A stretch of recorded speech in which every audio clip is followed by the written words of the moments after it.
على يدي إنا عرضنا الأمانة على السماوات والأرض فأبين أن يحملنها وأشفق منها وحملها الإنسان إنه كان ظلوما جهولا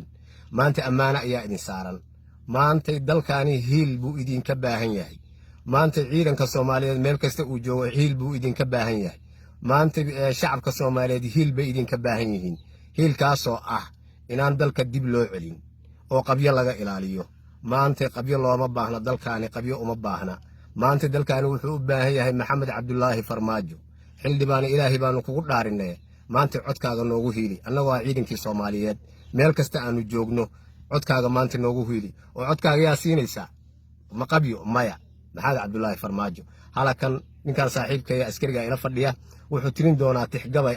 oo kaga hadli doono madaxweynaha insha Allah ta'ala falyatafadal bismillaahir rahmaanir rahiim tixyaro gabayo madaxweynaha wax qabadkiisii wax yar oo kamid ah ka hadlaya halan ka soo jeedinaya